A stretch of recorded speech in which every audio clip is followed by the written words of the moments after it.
After being intimate with Ellie, my friends misunderstood me as hurting her, caught us having relations in the bathroom, forced me to stay away from her, and even wanted to introduce someone else to her. I was furious but was pressured. She was still panting, her eyes dazed and unfocused. Taking advantage of the fact that she hadn't yet come to her senses and kicked me out, I kissed her again, gently nibbling at her full lower lip before pressing my lips firmly against hers, savoring every subtle hint of her enticing scent lingering between her teeth and lips. Damn it, how could I still crave her so intensely, just moments after we'd been tenderly intimate? On the sink, her phone rang once more. I released her, slowly withdrawing from her body, a wave of irritation rising within me. As I zipped up my pants, I watched her straighten her clothes. She picked up her belongings, pulled her phone out of her bag, stared at the screen, but didn't answer. Anger began to simmer deep inside me. I knew, it had to be her damn ex-boyfriend calling. Answer the phone, I said provocatively. She glared at me fiercely. What's wrong with you, exactly, she asked, her brow furrowed in annoyance. Damn it. Every time the afterglow of passion fades, communicating with her seems to become especially difficult. Maybe it's because, after giving in to desire, facing reality becomes increasingly hard. I know full well I have no right to be angry, or any right to make demands of her, but still, I can't help myself. Just thinking about her going out with other men makes my whole body tremble with rage. Damn it.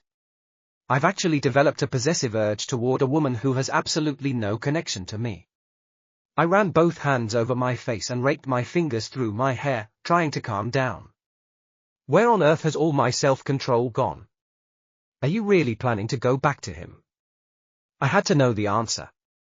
The very thought of it was driving me nearly mad. Just what gives you the nerve to think I owe you an explanation? She asked, frowning and crossing her arms.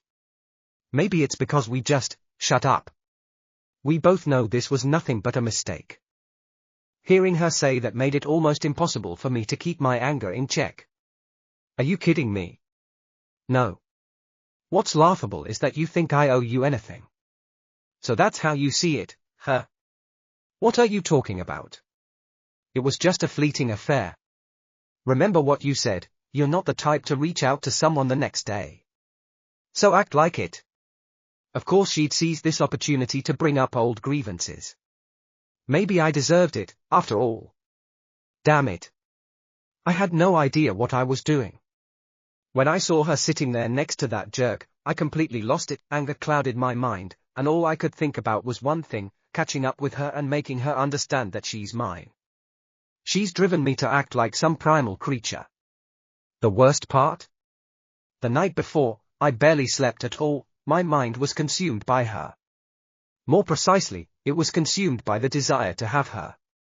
The only moments when I could temporarily push her out of my thoughts were during work. So I started thinking, maybe there's a way we could take our relationship to the next level. If I can't, I don't know what I'll become. I'm not going to give up my peaceful life just because of one woman. I've got to get what I want. And no matter how much she tries to deny it, she can't pretend that the tenderness between us wasn't absolutely beautiful. Every single reaction of her body, I remember them crystal clear. Are you really going to deny everything that just happened? Didn't you hear me? It was just a fleeting affair, a mistake, to boot. She turned and headed toward the exit, walking past me, but I grabbed her arm suddenly. She tried to pull away, her face contorted with anger. Go ahead and deny it all you want. Pretend you never wanted it to happen again. I stared into her eyes, our faces inches apart. Let go of me, she growled through clenched teeth. I took a deep breath, released her arm, and walked out of the bathroom. What a baffling woman she is. Why does she have to act like such a complete bitch? Ethan. Just as I closed the door behind me, Will called out to me. I turned around to face him. Damn it. He was standing in the hallway right outside the men's restroom. What the hell were you doing in there? He asked, his arms crossed over his chest, looking utterly confused. Damn it. I've got to get him out of here before Miss Brown comes out. I took a few steps forward and stopped in front of him, trying hard to think of an excuse. What's the matter? Are you finally going to show your feminine side, Or, he gave me a sly grin. Were you busy making out with someone in there? I swallowed hard. Damn it. Holy crap. You really were in there. His eyes widened in disbelief. We'd better just as I started to say that, the bathroom door behind me suddenly swung open, and my whole body froze instantly. Then I saw the smile vanish from Will's face, his gaze shot past my shoulder, looking over my shoulder toward the back. Elle? Will exclaimed in surprise. Damn it. I closed my eyes, forcing myself to stay calm. The situation couldn't possibly get any worse. I turned around, coming face to face with Miss Brown, whose face was now deathly pale. Will. She cleared her throat and stepped forward. Hey! What are you guys doing here? She tried her best to keep her tone casual. It's way too late, Brown. Will turned around and looked at me. Is it her? He asked in disbelief. I sighed. When did my personal life start needing explanation even to my friends? What did he say?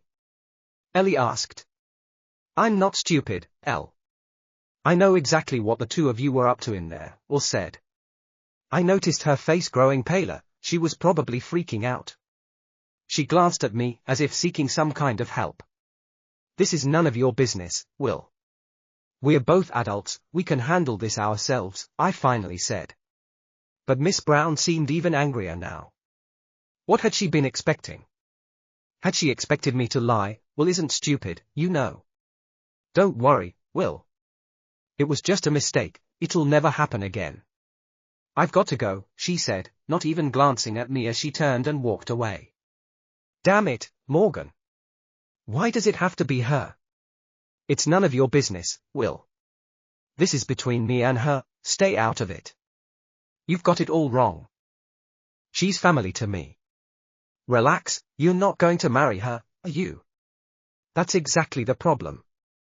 You can't give her what she really wants. What do you mean? I know you're just looking for someone to vent on. And after knowing Elle for so long, I know she wants more than that.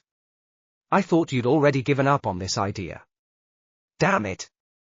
Didn't you hear what she said? It was just a moment of impulse. What's that supposed to mean? Are you seriously planning to keep doing this? Damn it. My brother wasn't enough to nag at me, now you're here to bother me too. Unlike Bennett, if you dare lay a finger on her, I'll smash your face in. I thought you were my friend. I am your friend, but that woman is my wife's best friend and part of our family. So if you even think about doing anything to hurt her, I'll have to take you down, no matter how much we've been friends. Got it? Come on, Will. What do you think I'd do? You know me better than anyone, you know I'd never play games with feelings. She deserves someone who'll love her and take care of her. Are you kidding me? Why does everyone think they know what she wants? I know what you've been through, and I know you've got your own trauma, but I've seen enough already, she's suffered enough. You know exactly what that feels like. So if you don't genuinely want her, just stay away from her. I think none of you should be interfering in this, I said, turning to walk away from him. Will followed me back to the table and sat down before I did. I was thinking, maybe I should just skip the coffee altogether and leave right now. At least that'd be better than sitting here eating while he keeps nagging me. Can we just quietly enjoy our coffee, or are you going to keep hovering around me? I asked, standing up. Sit down, he ordered, making me think he'd finally give up. So I sat down. Why on earth are you doing this? Are you really going to keep going on like this? We've been friends for so long, haven't we? Yeah, but that still doesn't explain why you're so worried about her. I know you don't want to hurt her. I know you so well, I know you'd never do something like this on purpose. But if you keep going this way, harm might just happen unintentionally, because things will spiral out of your control. I guess you didn't hear what both of us said, that it was just a moment of impulse. And I didn't force her at all. If you really want to know, she was the one who came to my apartment on her own. So maybe she doesn't need your protection as much as you think she does. Well, I think she's a grown woman who can take care of herself. Yeah, and you're the poor, innocent victim in all this, completely blameless, right? I wanted her, and she wanted me too. That's how it happened. I don't understand why you and my brother have to make such a big deal out of it. Are you saying there won't be a next time? I couldn't answer. I don't want to lie and say I don't want her anymore. See? He shook his head. If this isn't the first time, how long have you two been hiding it already? There's nothing to hide. Since when do you guys need to be told who I'm with or when I'm with them? It started the moment that woman was Ellie. Come on. It's only the second time. Are you satisfied now? If you've already gotten what you wanted, just stay away from her. Take advantage of the fact that you still can, put an end to all this. What if that's still not enough? Why the hell did I even say that? Don't be like this. You don't like her, and she's nothing like Jess or Emma. Hearing him mention their names made my blood boil. Who the hell did he think he was, pretending to understand any of this? It's none of your business, Will. Don't go overboard, don't start acting just like her father. Do me a favor and stay out of it, she can make her own decisions. I stood up and headed toward the exit. I wasn't about to sit here and let Will tell me who I should, or shouldn't, get involved with. I could make my own choices, and besides, it was none of anyone else's business except mine and Miss Brown's. All morning I'd been venting my frustration on my work. I was angry at Will, and I didn't even want to think about Miss Brown anymore. The trouble she'd caused me was far greater than I'd ever imagined. To avoid running into Will at lunchtime, I ordered Italian food. As I was eating in my office, my brother knocked on the door. Maybe staying for lunch hadn't been such a good idea after all. When he came in, I set my food down on the table. I'd braced myself, closed my eyes, leaned back in my chair, and let out a long, deep sigh. I know exactly why he's here, but I still asked anyway. Is there a problem? It's great to see you too, little brother. I waited for him to say more, my mood getting worse by the second. Will told me everything. Of course he'd tell me. How nice of you two not to talk about work but instead discuss my personal life, I scoffed. He sat down in the chair opposite my desk. Clearly, there was no escaping this conversation. Looks like my warning meant absolutely nothing to you. Go to hell, Bennett. Don't worry, I actually agree with you on one thing, you're both adults, and you can handle this yourselves. All I'm asking is that you be prepared to face the consequences, including dealing with our friends' interference. They care about Ellie because, after all, we're like family. I'm really touched, I said sarcastically. Go ahead and laugh now, because starting right this moment, it's my turn to laugh at you. First it was Will, and now it's you. Who'll be next? Zoe? Will said you've already gotten what you wanted. So why don't you just stop while you're still ahead and stay away from her? End this while you still can. Can I just finish my lunch in peace? First Will bugged me this morning, and now it's my own brother. My patience has reached its limit. Do I have to bring up your engagement for you to finally cut it out? He pressed relentlessly. Bennett knew full well he should never have brought up that topic in the first place. Enough. If you're not leaving, I am. I stood up, my anger nearly consuming me, and he rose to his feet as well. You're the one who chose this life. If all you can offer her is temporary entanglement, then just stay away from her, he said. After finishing his remark, he turned and walked away, facing me with his back. We'll be waiting for you at the bar tonight, he added as he reached the door. I sank back into my chair. I'd rather spend a whole week in hell, I said firmly, staring up at the ceiling. You've got no choice, he replied before stepping out of the room. I knew exactly what they were up to. I understood that they cared about Miss Brown, at least, to some extent, but in my view, she was perfectly capable of making her own decisions and, if necessary, could even act like a real troublemaker. At least to me, she was always ready to show her claws. But no matter how much pressure they tried to put on me, I wasn't going to give in. I'd handle this my own way. They had absolutely no right to interfere. I've always been completely honest with her. I've never promised anything beyond my means. I stayed at the office an extra hour, waiting until everyone else had left before I finally got ready to leave. Just after 7 o'clock, Bennett's name popped up on my phone screen. Reluctantly, I took a deep breath and swiped my finger across the green answer button. "What's up?" "We're waiting for you. Don't tell me you're still at work." I asked. "You and Will? And Jack, too? Let me guess, he wants to give me a piece of his mind as well, huh?" There was silence on the other end for a few seconds, then I heard Will's voice. "Morgan, if you're not here in 20 minutes, we'll come get you ourselves," he threatened, then hung up. Great. Will's still mad at me. Damn it. Who would have thought that spending one night with a woman, and then having a brief, awkward encounter in the bathroom, would be enough to get all my friends itching to pick a fight with me? Even worse, I still can't stop wanting her. Even now, all I want to do is reach out and touch her, kiss her, and let loose every last bit of frustration I've been holding on to. I drove to the bar, fully aware that going home wouldn't do any good. I know Will, given the right circumstances, he'd really take Jack and Bennett straight to my apartment. I'm already exhausted, and the last thing I feel like doing is listening to my friends lecture me about my life. By the time I arrived at our usual bar, each step closer to the table where they were sitting made my shoulders feel heavier and heavier. They'd avoided mentioning that incident for at least 10 minutes, just keeping on pouring drinks into my glass, but I could feel their scrutinizing glances every now and then. Finally, I'm starting to relax a bit, listening to Jack talk about little Sophia and how fast she's growing. Sophia is just over 2 years old now, and I still haven't met her yet.